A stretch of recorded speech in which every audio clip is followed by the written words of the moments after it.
കാനഡയിൽ PR സ്വപ്നം കണ്ട് കഴിയുന്നവർക്കും നിലവിലിവിടെ വർക്ക് പെർമിറ്റ് ഉള്ളവർക്കും ഒരു ഇരുട്ടടി പോലെ പുതിയൊരു വാർത്ത പുറത്തു വന്നിരിക്കുകയാണ്. നമ്മുടെ പോക്കറ്റിനെ ബാധിക്കുന്ന രീതിയിൽ കാനഡയിലെ ഇമിഗ്രേഷൻ നിരക്കുകളിൽ വലിയൊരു വർധനവ് വരുത്താൻ സർക്കാർ തീരുമാനിച്ചിരിക്കുകയാണ്. ഈ ഏപ്രിൽ മുതൽ PR അപേക്ഷാ ഫീസുകളിലും സിറ്റിസൺഷിപ്പ് ഗ്രാന്റ് ഫീസിലും ഉണ്ടാകുന്ന ഈ മാറ്റം ഒരു സാധാരണ മലയാളി കുടുംബത്തിന് ലക്ഷക്കണക്കിന് രൂപയുടെ അധിക ബാധ്യതയാണ് ഉണ്ടാക്കാൻ പോകുന്നത്. എന്താണ് യഥാർത്ഥത്തിൽ സംഭവിക്കുന്നത്? ഇതിന്റെ എല്ലാ വശങ്ങളും നമുക്ക് പരിശോധിക്കാം. ഗ്ലോബൽ സമയത്തിലേക്ക് സ്വാഗതം. കാനഡയിലെ പെർമനന്റ് റെസിഡൻസി അഥവാ PR ഫീസുകളിലും സിറ്റിസൺഷിപ്പ് അപേക്ഷാ നിരക്കുകളിലും വരാനിരിക്കുന്ന വലിയ വർധനവിനെ കുറിച്ചുള്ള ഔദ്യോഗിക വിവരങ്ങൾ ഇപ്പോൾ പുറത്തു വന്നിരിക്കുകയാണ്. നമ്മുടെ ദൈനംദിന ജീവിതത്തെയും ഭാവി പ്ലാനുകളെയും ഇത് എങ്ങനെ ബാധിക്കുമെന്നും ഈ മാറ്റത്തിന് പിന്നിലെ കാരണങ്ങൾ എന്താണെന്നും നമുക്ക് നോക്കാം. കാനഡയിൽ ജീവിക്കുന്നവർക്കറിയാം, കഴിഞ്ഞ കുറച്ചു കാലമായി ഇവിടെ ഇമിഗ്രേഷൻ നയങ്ങളിൽ വലിയ മാറ്റങ്ങളാണ് സംഭവിച്ചുകൊണ്ടിരിക്കുന്നത്. അതിന്റെ തുടർച്ചയായി വേണം ഈ പുതിയ ഫീസ് വർധനവിനെയും കാണാൻ. 2026 മാർച്ച് 30 പുറത്തിറങ്ങിയ പുതിയ നിർദ്ദേശങ്ങൾ പ്രകാരം PR അപേക്ഷകൾക്കുള്ള ഫീസിൽ ഗണ്യമായ വർധനവാണ് immigration, refugees and citizenship Canada അഥവാ IRCC വരുത്തിയിരിക്കുന്നത്. ഏകദേശം 2 വർഷം കൂടുമ്പോൾ ഇത്തരത്തിൽ നിരക്കുകൾ പുതുക്കാറുണ്ടെങ്കിലും ഇത്തവണത്തെ വർധനവ് പലരെയും ആശങ്കയിലാക്കുന്നുണ്ട്. പ്രത്യേകിച്ചും കുടുംബമായി ഇവിടെ താമസിക്കുന്നവർക്കും PR പ്രോസസ്സിംഗിന്റെ അവസാന ഘട്ടത്തിൽ നിൽക്കുന്നവർക്കും ഇത് വലിയൊരു സാമ്പത്തിക ബാധ്യതയായി മാറും. എന്തുകൊണ്ടാണ് കാനഡ ഈ നിരക്കുകൾ വർദ്ധിപ്പിക്കുന്നത് നമ്മൾ ചിന്തിച്ചേക്കാം. കാനഡയിലെ ഇൻഫ്ലേഷൻ അഥവാ പണപ്പെരുപ്പവുമായി ബന്ധപ്പെടുത്തിയാണ് സർക്കാർ തീരുമാനത്തെ ന്യായീകരിക്കുന്നത്. ഭരണനിർവഹണ ചെലവുകൾ വർദ്ധിക്കുന്നതനുസരിച്ച് ഇമിഗ്രേഷൻ സേവനങ്ങളുടെ ഗുണനിലവാരം ഉറപ്പുവരുത്താൻ കൂടുതൽ തുക ആവശ്യമാണെന്നാണ് ഔദ്യോഗിക വിശദീകരണം. എന്നാൽ ഇവിടെയുള്ള സാധാരണക്കാരായ നമ്മെ സംബന്ധിച്ചിടത്തോളം ഇതിനകം തന്നെ വർദ്ധിച്ചു വരുന്ന വാടകയും ജീവിത ചിലവുകളും നേരിടുന്നതിൽ ഇത്തരമൊരു അധിക ഭാരം വലിയ വെല്ലുവിളി തന്നെയാണ്. പുതിയ നിരക്കുകൾ പ്രകാരം റൈറ്റ് ഓഫ് പെർമനന്റ് റെസിഡന്റ് ഫീ നിലവിലുള്ള തുകയിൽ നിന്നും ഏകദേശം 12% മുതൽ 15% വരെ വർദ്ധിക്കാൻ സാധ്യതയുണ്ട്. നിലവിൽ $515 ആയിരുന്ന ഈ ഫീ ഇനി മുതൽ അപേക്ഷകർക്ക് വലിയൊരു തുകയായി മാറും. അതുപോലെ തന്നെ സിറ്റിസൺഷിപ്പ് ഗ്രാന്റ് ഫീസിലും മാറ്റങ്ങൾ വരുന്നുണ്ട്.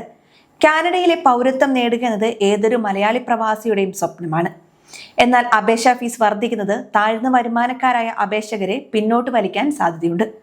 ഒരു 4 കുടുംബത്തിന്റെ PR അപേക്ഷയെ സംബന്ധിച്ചിടത്തോളം ഈ വർധനവ് ലക്ഷക്കണക്കിന് രൂപയുടെ അധിക ചിലവാണ് ഇന്ത്യയിൽ നിന്നുള്ള അപേക്ഷകർക്ക് ഉണ്ടാക്കുന്നത്.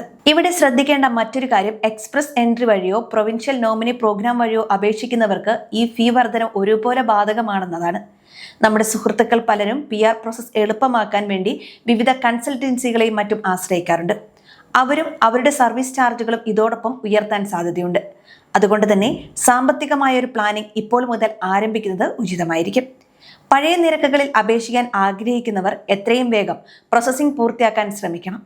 ഏപ്രിൽ മാസത്തോടെ പുതിയ നിരക്കുകൾ പ്രാബല്യത്തിൽ വരുമെന്നാണ് സൂചന. കാനഡയിലെ മലയാളികളെ സംബന്ധിച്ചിടത്തോളം ഇവിടുത്തെ സിസ്റ്റത്തിന്റെ ഭാഗമായി മാറാൻ നമ്മൾ വലിയ നിക്ഷേപങ്ങൾ നടത്താറുണ്ട്. വിദ്യാഭ്യാസത്തിന് വേണ്ടിയായാലും ബിസിനസ് ആവശ്യങ്ങൾക്കായാലും നമ്മളിവിടെ ചിലവാക്കുന്ന തുക കാനഡയുടെ സാമ്പത്തിക രംഗത്തെ ശക്തിപ്പെടുത്തുന്നുണ്ട്. എങ്കിലും സേവനങ്ങൾ വേഗത്തിലാക്കാതെ ഫീസ് മാത്രം വർദ്ധിപ്പിക്കുന്നത് നീതിയുക്തമാണോ എന്ന ചോദ്യം ഇവിടുത്തെ ഇമിഗ്രേഷൻ ഗ്രൂപ്പുകളിൽ സജീവമാണ്. നിലവിൽ അപേക്ഷകൾ പ്രോസസ് ചെയ്യാൻ എടുക്കുന്ന കാലതാമസം വലിയൊരു പ്രശ്നമാണ്. ഫീസ് വർദ്ധിപ്പിക്കുന്നതിലൂടെ ഈ പ്രോസസ്സിംഗ് സമയം കുറയ്ക്കാൻ IRCCക്ക് സാധിക്കുമോ എന്നതാണ് എല്ലാവരും ഉറ്റുനോക്കുന്നത്. നമ്മുടെ നാട്ടിൽ നിന്നും കാനഡയിലേക്ക് വരാൻ ആഗ്രഹിക്കുന്ന വിദ്യാർത്ഥികളെയും ഈ തീരുമാനം ബാധിക്കും. സ്റ്റഡി പെർമിറ്റിന് ശേഷം PR ലഭിക്കുക എന്നതാണ് ഭൂരിഭാഗം പേരുടെയും ലക്ഷ്യം. പഠനകാലത്തെ ചിലവുകൾക്ക് പുറമെ ഇത്തരം വലിയൊരു തുക കൂടി കണ്ടെത്തേണ്ടി വരുന്നത് ഇടത്തരം കുടുംബങ്ങളിൽ നിന്നുള്ള കുട്ടികൾക്ക് പ്രയാസകരമാകും. കഴിഞ്ഞ കുറച്ചു മാസങ്ങളായി സ്റ്റുഡന്റ് വിസയിൽ നിയന്ത്രണങ്ങൾ വന്നതിന് പിന്നാലെയാണ് ഈ പുതിയ വാർത്ത വരുന്നത്. ഇത് സൂചിപ്പിക്കുന്നത് കാനഡ തങ്ങളുടെ ഇമിഗ്രേഷൻ നയം കൂടുതൽ കർശനമാക്കുന്നു എന്നതാണ്.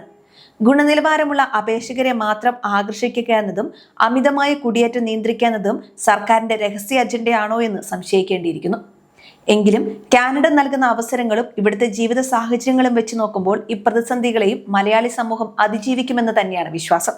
ഒരു പ്രവാസി എന്ന നിലയിൽ നമ്മൾ നമ്മുടെ സമ്പാദ്യത്തിന്റെ വലിയൊരു ഭാഗം ഇത്തരത്തിലുള്ള ലീഗൽ ഫോർമാലിറ്റീസിനായി മാറ്റിവെക്കേണ്ടി വരുന്നു. ഇത് നമ്മുടെ ഭാവി സുരക്ഷിതമാക്കാനുള്ള ഒരു നിക്ഷേപമായി കരുതാമെങ്കിലും മാറുന്ന നിയമങ്ങളെക്കുറിച്ച് കൃത്യമായി ധാരണയുണ്ടാകേണ്ടതും അത്യാവശ്യമാണ്.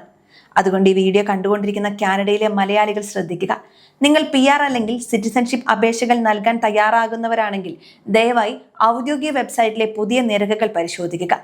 കാനഡയിൽ ജീവിക്കുമ്പോൾ ഇത്തരം മാറ്റങ്ങളെക്കുറിച്ച് അറിഞ്ഞിരിക്കുക എന്നത് ഓരോരുത്തരുടെയും ഉത്തരവാദിത്തമാണ്. ഇന്ത്യയുമായുള്ള കാനഡയുടെ നയതന്ത്ര ബന്ധങ്ങൾ ചില സമയങ്ങളിൽ ഉലയുന്നുണ്ടെങ്കിലും മലയാളികൾ ഉൾപ്പെടെയുള്ള ഇന്ത്യൻ പ്രവാസികൾ കാനഡയുടെ വികസനത്തിൽ വലിയ പങ്കാണ് വഹിക്കുന്നത്.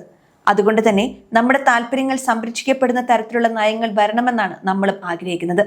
വരും ദിവസങ്ങളിൽ ഇതിനെക്കുറിച്ച് കൂടുതൽ വ്യക്തത ലഭിക്കുമെന്ന് നമുക്ക് പ്രതീക്ഷിക്കാം. ഈ വിവരങ്ങൾ നിങ്ങളുടെ സുഹൃത്തുക്കളിലേക്കും ഷെയർ ചെയ്യുക.